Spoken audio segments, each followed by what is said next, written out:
प्रभु यीशु मसीह के मधुर और मीठे नाम में आज दिनांक 22 फरवरी दिन मंगलवार को हम आप सबका स्वागत करते हैं। आज के वचन के लिए जो पद है वो लिया गया है यूहन्ना की पुस्तक उसका 6वां अध्याय उसका 51 पद।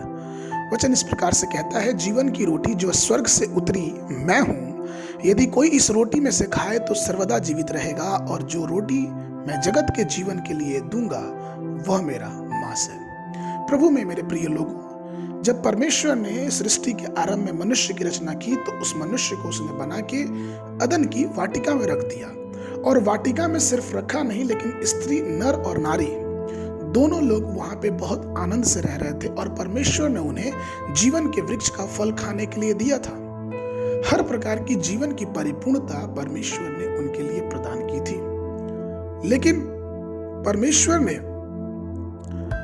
और जब आगे जीवन बढ़ता गया हम देखते हैं कि वही परमेश्वर ने जिस प्रकार से आदम के लिए उसने वृक्ष के फल की व्यवस्था की थी, उसी प्रकार से उसने अपने लोगों के लिए, अपने बुलाए, अपने चुने हुए लोग इस्राएलियों के लिए उसने स्वर्ग से भोजन भेजा, जिसमें सुबह के समय मन्ना के रूप में उन्हें वो रोटी मिलती थी।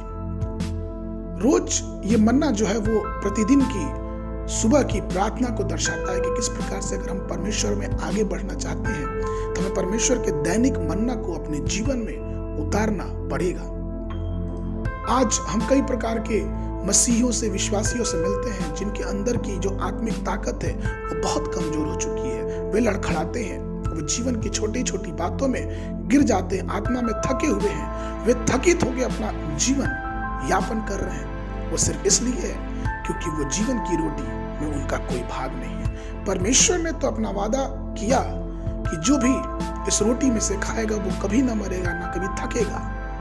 ये विश्वास की रोटी है, ये विश्वास का मन्ना है जो हमें और आपको रोज और प्रतिदिन दैनिक जीवन में लेना आवश्यक है। परमेश्वर अपने लोगों के लिए सर्वश्रेष्ठ उपहार हमेशा रखता है, और वो चाहता है कि हम उसके वचन को दैनिक भोजन बना के, दैनिक रोटी बना के, जीवन की रोटी बना के रोज ग्रहण करें। एक प्रकार में एक बाइबल के विद्वान से मिला और उसने इस प्रकार से कहा कि पिछले 69 वर्षों में मैंने परमेश्वर के वचन को पढ़ा है, उसमें ध्यान किया है, और उसका जो स्वाद है वो बिल्कुल ही अलग है।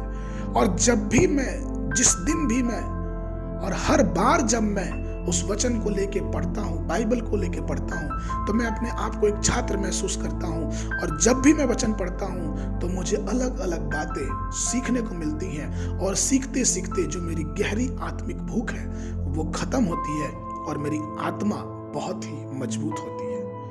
प्रभु मेरे प्रिय लोगों, यूहन्ना रचित सुसमाचार उसके 5 और उसके 39 पद में वचन इसी प्रकार से कहता है, तुम पवित्र शास्त्र में ढूंढते हो क्योंकि समझते हो कि उसमें अनंत जीवन तुम्हें मिलता है, और यह वही है जो गवाही देता है। अर्थात अगर हम अनंत जीवन की खोज पवित्र शास्त्र में करते हैं तो उस पवित्र शास्त्र में जो अनंत जीवन की देने वाला है वो यीशु मसीह है। हमारे हाथ में जो बाइबल है, जो जीवन की रोटी है, वो असल में एक पूरी पुस्तकालय है जिसमें हमें हर प्रकार के कानून, विज्ञान, गणित, परामर्श और हर प्रकार के स्रोतों के बारे में जानकारी मिल सकती है।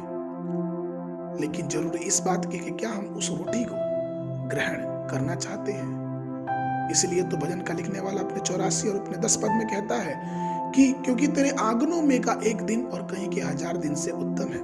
दुष्टों के डेरों में वास करने से अपने परमेश्वर के भवन की डेवनी में खड़ा रहना मुझे अधिक भाता है। इसलिए प्रभु में मेरे प्रिय लोगों, आइए हम परमेश्वर के वचन को जीवन रूपी भोजन के तरह ग्रहण करें और उस रोटी को अपने जीवन में ग्रहण करें और अपनी आत्मा को मजबूत बनाते जाएं।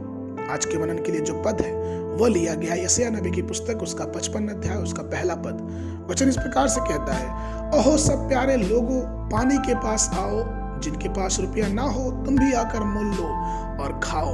दाख, मधु और दूध बिना रुपये और बिना दाम के ही आकर ले लो। परमेश्वर आप सबको आशीष दे।